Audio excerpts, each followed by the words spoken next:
வணக்கம் மக்களே. இன்னைக்கு நம்ம பார்க்க போகிற படம் 2015 ரிலீஸ் ஆன மேக்ஸ் அப்படிங்கிற படம் தான். நம்ம ஊரில் நாய்களை பற்றி இப்போ நிறையா சண்டை சச்சரவுகள் ஓடிக்கிட்டு இருக்கு. ஸோ கரெக்டான நேரத்தில் தான் இந்த படத்தை பற்றி பேசுகிறோம்.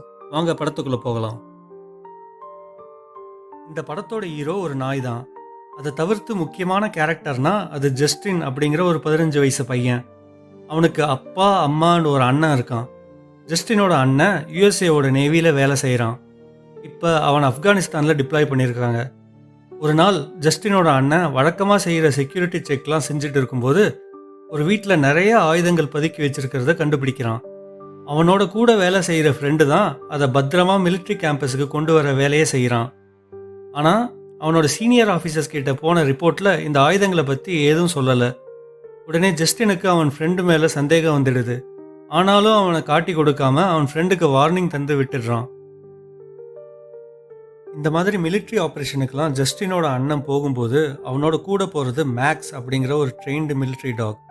மேக்ஸும் அவன் அண்ணனும் இணைப்பிரியா நண்பர்கள் மாதிரி இருந்தாங்க. மறுபடியும் இன்னொரு நாள் ஒரு ஆப்ரேஷனுக்கு போகும்போது அங்கே நடந்த குண்டு வெடிப்பில் ஜஸ்டினோட அண்ணன் இறந்துடுறான். கூடவே போன மேக்ஸுக்கும் மனதளவில் ரொம்ப பாதிப்பு வந்துடுது. கட் பண்ணினா இங்கே அமெரிக்காவில் ஜஸ்டினோட வீட்டுக்கு நேவி ஆஃபீஸர்ஸ் வந்து அவங்க அப்பா அம்மா கிட்ட அவங்க பையன் இறந்த விஷயத்த சொல்கிறாங்க.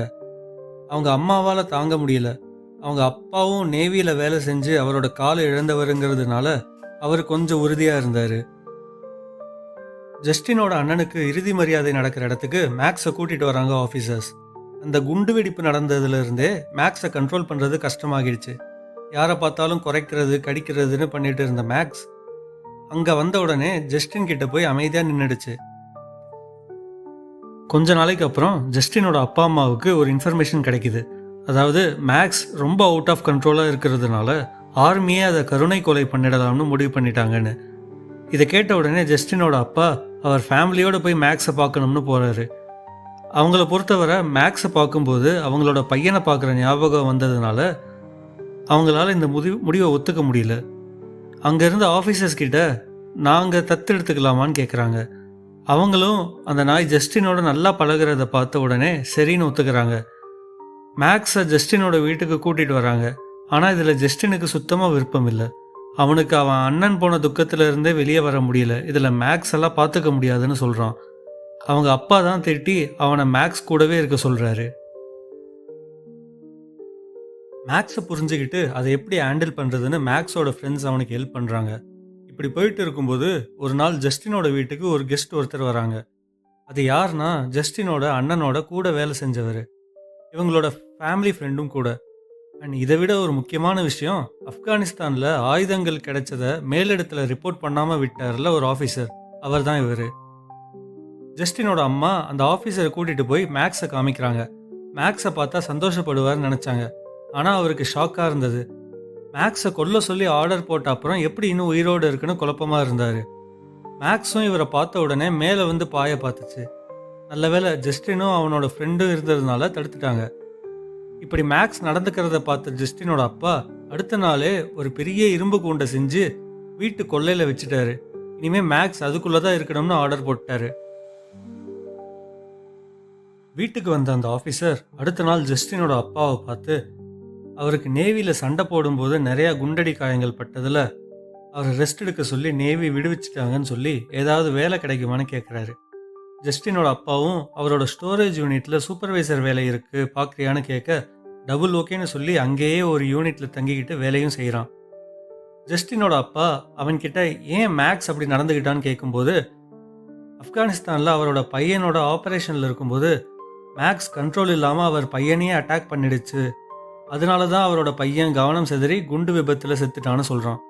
மேலும் இவனையும் கடிக்க வந்ததாகவும் அன்னைக்கே அதை கொண்டு இருப்பேன் பட் என்ன கூட இருந்தவங்க தடுத்துட்டாங்கன்னு ஏற்றி விடுறான். உடனே கோமா வீட்டுக்கு வந்த அப்பா மேக்ஸை கொல்லணும்னு துப்பாக்கியோடு நிற்கிறாரு. அப்புறம் அவரை சமாதானப்படுத்தி ஜஸ்டினும் அம்மாவும் உள்ளே கூட்டிகிட்டு போகிறாங்க. இதெல்லாம் பார்த்து குழப்பத்தில் இருந்த ஜஸ்டின் அடுத்த நாள் நேவி பேஸுக்கு போய் அவனோட அண்ணனோட சீனியர் ஆஃபீஸரை பார்க்குறான். பார்த்து மேக்ஸ் பற்றி விசாரிக்கிறான். அவன் அண்ணனை அட்டாக் பண்ணிச்சான்னு கேட்குறான். அதுக்கு அந்த ஆஃபீஸர் யார் உனக்கு இதெல்லாம் சொன்னதுன்னு கேட்குறாரு. அவன் அண்ணனோட ஃப்ரெண்டு பேரை சொல்கிறான். உடனே அந்த ஆஃபீஸர் ஜஸ்டின் கிட்ட வந்து இப்போ சொல்கிற விஷயத்த யார்கிட்டயும் சொல்லாதன்னு சொல்லி அவன் அண்ணனோட ஃப்ரெண்டு அதாவது டெய்லர் ஒழுக்க குறைபாடுனால நேவியை விட்டு விடுவிக்கப்பட்டான். அவன் சொல்கிற மாதிரி மெடிக்கல் ரீசன்னால இல்லைன்னு சொல்கிறாரு. ஒரு நாள் ஜஸ்டின் மேக்ஸோட காட்டு பக்கமாக சைக்கிள் ஓட்டிகிட்டு இருக்கும்போது அவன் அண்ணனோட ஃப்ரெண்டு டைலர் ஒரு கேங் கூட ஏதோ டீல் பேசிட்டு இருக்கிறத பார்க்குறான். எல்லார் கையிலையும் நிறையா ஆயுதங்கள் இருக்கிறத பார்த்து அவனும் மேக்ஸும் சத்தம் போடாமல் ஒளிஞ்சு நின்று பார்க்குறாங்க. அப்போ அந்த கேங்கில் இருந்தவங்க இவனை பார்த்துடுறாங்க. பார்த்துட்டு விடாமல் துரத்தி வராங்க. அவங்களோட நாயை வச்சு ஜஸ்டினை கடிக்க விடுறாங்க. ஆனால் மேக்ஸ் நடுவில் வந்து அந்த நாய்களையும் துரத்தி அவங்க ஆளையும் கடிச்சு விடுது. அவங்க கையில் சிக்காமல் மெயின் ரோட்டுக்கு வந்து லிஃப்ட் கேட்டு தப்பிச்சிடுறாங்க ஜஸ்டினும் மேக்ஸும். ஜஸ்டின் வீட்டுக்கு வர்றதுக்குள்ள டெய்லர் ஒரு போலீஸோட ஜஸ்டின் வீட்டுக்கு வந்து அவங்க அம்மா கிட்ட மேக்ஸ் இந்த போலீஸ்காரரை கடிச்சிட்டு தான் சொல்கிறான். மேக்ஸ் கடிச்சது என்னமோ உண்மைதான். ஆனால் போலீஸ்காரனே இப்படி தப்பான வழியில் போவான்னு ஜஸ்டின் நினச்சி பார்க்கல. உடனே மேக்ஸை கூட்டிகிட்டு போக விடுங்க, இல்லைனா இழுத்துட்டு போயிடுவோம், ப்ளஸ் உங்கள் மேலேயும் கேஸ் போடுவோம்னு ஜஸ்டினோட அம்மாவை கன்வின்ஸ் பண்ணி மேக்ஸை இழுத்துட்டு போயிடுறாங்க. ஜஸ்டினால் அதை தடுக்க முடியல. ஆனால் மேக்ஸ் அதை வச்சிருந்த இடத்துல இருந்து எப்படியோ தப்பிச்சு மறுபடியும் ஜஸ்டின் கிட்ட வந்துடுச்சு. அன்னைக்கு நைட்டு ஜஸ்டினோட அப்பா அவரோட ஸ்டோரேஜ் யூனிட்டுக்கு போகிறாரு. டைலர் அங்கே தான் சூப்பர்வைசராக வேலை பார்க்குறான். அவனோட பொருள் எல்லாம் ஒரு ரூமில் வச்சுக்கிறேன்னு பர்மிஷன் வாங்கின டைலர் அதில் நிறையா ஆயுதங்களை பதுக்கி வச்சிருந்ததை பார்த்துடுறாரு ஜஸ்டினோட அப்பா. டெய்லர் அவரை கடத்தி காட்டுக்குள்ளே கூட்டிகிட்டு போயிடுறான். அப்பாவை காணும்னு ஜஸ்டினும் அவனோட அம்மாவும் தேட ஆரம்பிக்கிறாங்க. அம்மா போலீஸ் கிட்ட கம்ப்ளைண்ட் கொடுக்க போகிறாங்க. அதே சமயத்தில் ஜஸ்டின் மேக்ஸ் அண்ட் அவனோட ஃப்ரெண்ட்ஸோட தனியாக தேட ஆரம்பிக்கிறான். அப்படி தேடும்போது காட்டுக்குள்ளே அவரோட கார் நிற்கிறத பார்க்குறான் ஜஸ்டின். அங்கேருந்து மேக்ஸ் மோப்பம் பிடிச்சி அவங்க அப்பாவை வச்சிருக்கிற இடத்துக்கு கூட்டிகிட்டு போகுது. அங்கே டைலரும் அந்த போலீஸ்காரனும் ஜஸ்டினோட அப்பாவை கட்டி வச்சிருக்காங்க. மேக்ஸை வச்சு டைலரோட கவனத்தை திசை திருப்பி அவங்க அப்பாவை காப்பாற்றிடுறான். ஆனால் தப்பிச்சு வரப்ப டெய்லர் அவங்கள ஆயுதங்களை வச்சு தாக்குறான். காட்டுக்குள்ளே இருந்த ஒரு ரயில்வே பாலத்து மேலே தப்பிச்சு ஓடும்போது டைலர் ஜஸ்டினை சுட பார்க்குறான். அப்போ மேக்ஸ் டைலர் மேலே பாஞ்சு 2 பேரும் பிரிட்ஜ் மேலே இருந்து கீழே குதிக்கிறாங்க. அதில் டெய்லர் இறந்துடுறான். மேக்ஸுக்கு நல்ல அடிபடுது, பட் உயிர் பொழைச்சிடுது. ஜஸ்டினோட அப்பாவும் எல்லா உண்மைகளையும் புரிஞ்சுக்கிட்டாரு. மேக்ஸை காப்பாற்றி ஜஸ்டினோட அண்ணனோட மெமரிஸை கௌரவப்படுத்தி ஜஸ்டினுக்கும் அவன் அப்பாவுக்கும் இருந்த மிஸ் அண்டர்ஸ்டாண்டிங்லாம் சரியாகி அந்த குண்டு வெடிப்புக்கு அப்புறம் மேக்ஸோட மனசில் இருந்த அந்த பயம்லாம் சரியாகி எல்லாம் ஒரு புது குடும்பமாக வாழ ஆரம்பித்தாங்க. ஐ ஹோப் உங்களுக்கு இந்த கதை பிடிச்சிருக்கும்னு நம்புகிறேன். அடுத்து மேக்ஸ் பார்ட் 2ஓடு உங்களை சந்திக்கிறேன் மக்களே. நன்றி, வணக்கம்.